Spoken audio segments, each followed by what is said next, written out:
السلام علیکم ورحمۃ اللہ وبرکاتہ۔ آج کے دور میں والدین کی اکثریت اپنے بچوں کے لیے پریشان ہیں۔ بچے شادی شدہ ہوں تو اور طرح کے مسائل ہیں، غیر شادی شدہ ہوں تو اور طرح کی فکرات ہیں، مگر جس طرف بھی دیکھیں ایک پریشانی، انگزائٹی ان کے حال کی یا مستقبل کی، یہ والدین کو کھائے جا رہی ہے۔ تو اس سلسلے میں حل کیا ہے؟ آئیے دیکھتے ہیں آج ایک لیجنڈ کی طرف، جن کا نام امام بخاری ہے۔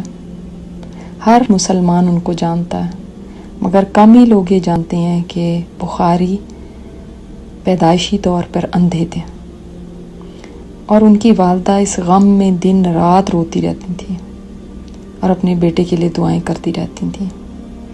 ایک رات خواب میں ابراہیم علیہ السلام کو دیکھتی ہیں کہ وہ فرما رہے ہیں، اے نیک بخت، تیرے بہت زیادہ رونے اور دعائیں کرنے کی وجہ سے اللہ تعالیٰ نے تیرے بیٹے کی بینائی واپس لوٹا دی ہے۔ صبح جب اٹھتی ہیں تو دیکھتی ہیں کہ بیٹے کا نور بصارت واپس آ گیا۔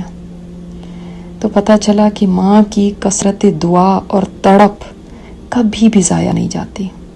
اللہ تعالیٰ سنتا ہے، وہ دیکھتا ہے، اس کو پتہ ہے کس کی کتنی تڑپ ہے۔ تو مائیں دعائیں مانگنے سے کبھی نہ تھکیں، اپنی تڑپ اللہ تعالیٰ کو دکھائیں، ہر وقت دعا کریں، کوئی موقع ہاتھ سے نہ جانے دیں۔ بہت سارے اوقات ایسے ہوتے ہیں کہ ہم دعاؤں کا موقع چھوڑ دیتے ہیں، بھول جاتے ہیں یا سستی کر لیتے ہیں۔ سستی کبھی نہ کیجیے، اس کو اپنی فکر بنا لیں کہ ہم نے بچوں کے لیے دعائیں کرنی ہیں، اور اللہ تعالیٰ کے سامنے عاجزی دکھائیں، گریہ‌وزاری کریں۔ جس رب نے بخاری کی والدہ کی تڑپ اور دعاؤں کی وجہ سے ان کی بینائی لوٹا دی، وہ رب ہمارے بچوں کو بھی نیک بنا سکتا ہے۔ تو یہی سوچ کے دعا کریں کہ اللہ تو نے ان کی دعا سنی تھی، ان کی تڑپ کو دیکھ کے، اے اللہ ہمارے بچوں کو بھی ہدایت دے اور اپنے کام کے لیے چن لے۔ تو بخاری کی والدہ ہم سب کے لیے رول ماڈل ہیں۔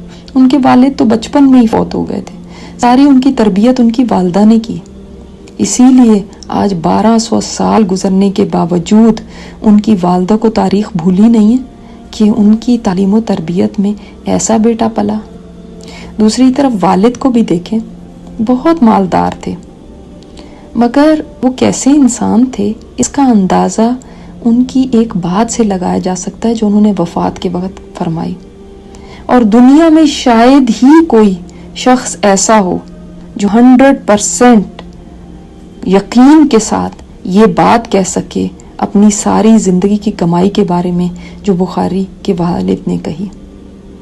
وہ کہتے ہیں اپنے بستر مرگ پہ کہ میں اپنے مال میں 1 درہم بھی حرام یا مشکوک سے نہیں جانتا جو میں چھوڑ کے جا رہا ہوں۔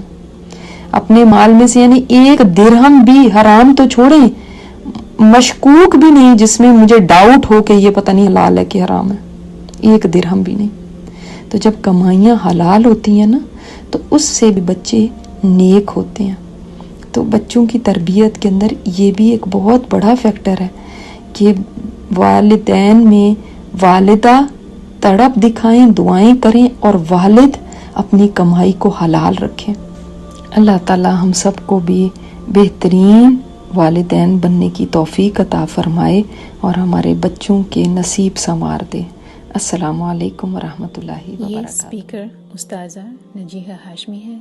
ان کی مزید آڈیو سننے کے لیے لاگ ان کریں الرحمہ.org پر، ARRAHMA.org۔